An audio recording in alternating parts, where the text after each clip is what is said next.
In dark and suffocating tunnels, the last moments of a group of miners. A collapse that remained unsolved for years was actually the curtain for a much bigger secret. Were those miners merely trapped, or were they intentionally set up? The year was 1985. In a remote corner of the Appalachian Mountains, the coal mine known as Black Heart was life itself for the local community. Hundreds of families depended on it for their livelihood. But that winter, a night shift became trapped in one of the mine's deepest tunnels due to a massive collapse. Rescue teams searched for days, but neither the miners nor their bodies could be reached. The operation was despairingly called off, and the miners were presumed lost forever beneath the collapse. The mine was sealed, families grieved. Until last month.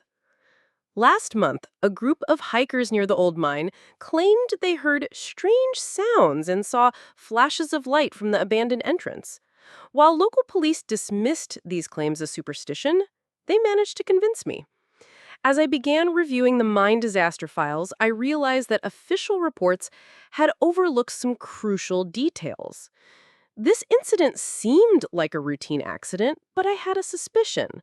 7 miners, all experienced, no trace left, no matter how massive the collapse. This suspicion drove me to dig into the mine's dark past, because some truths, like the deepest corners of the mine, waited to be illuminated. When I arrived at the mine entrance, I once again saw the unforgiving hand of time. The rusty bars whispered stories of years gone by. The entrance was sealed, as expected. However, upon closer inspection, I noticed a small sign of tampering with the seal.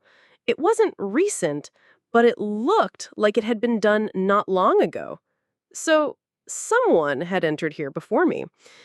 Carefully bypassing the seal, I entered the mine. The air was heavy, smelling of earth and coal. With every step, the shadows of the past seemed to watch me from the walls. My flashlight beam illuminated the narrow tunnel stretching into infinity. The tracks were rusty, the wagons collapsed. Everything was abandoned. Yet, in some areas, footprints. Footprints newer than my own were visible. Those rumors were true. As I approached the terrifying collapse area, I felt a cold draft. A large section of the tunnel was blocked by massive rockfalls. But right next to the debris, I found a rusty miner's helmet and an old lamp. These shouldn't have been missed by the official rescue operation. Even stranger, beneath the helmet, there was a small, moisture-damaged notebook. The notebook belonged to one of the missing miners, Samuel Peterson. It detailed their fear, despair after the collapse, and strange sounds coming from within the tunnel.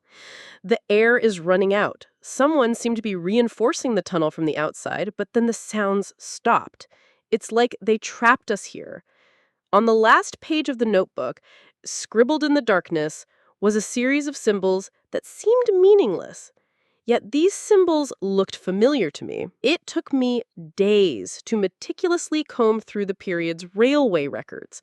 In dusty archive rooms, I examined forgotten manifests, handwritten ticket ledgers, and conductor shift schedules.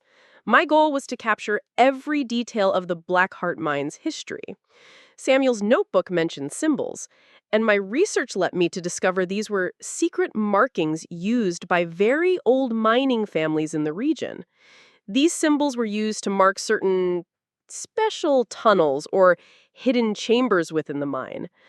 There were rumors of a much older, perhaps gold or silver-bearing hidden tunnel network in Black Heart Mine, not found on official maps.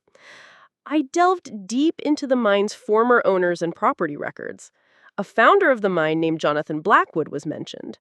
Blackwood was known as an ambitious businessman who had discovered the mine's richest veins. However, in the early 1980s, he had suspiciously sold his shares in the mine at an undervalued price, and the collapse that trapped the miners occurred just a few years after he sold the mine. Through meticulous cross-referencing of land deeds and old mining permits, I unearthed documents hinting at illegal mining activities even after the official sale. The clues started pointing towards an elaborate scheme. I located Jonathan Blackwood's only surviving relative, a very old and ailing former mine executive.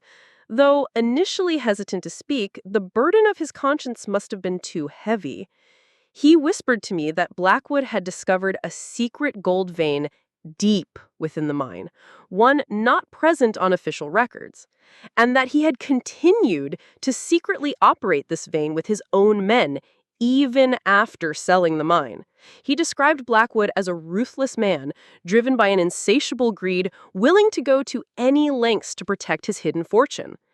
The symbols in Samuel's Peterson logbook matched Blackwood's secret tunnel network. On the night of the collapse, Peterson's shift was working near that very hidden tunnel. And his last notes in the logbook? They locked us in from the inside. This was no accident. The miners had been sacrificed because they had witnessed Blackwood's secret operation.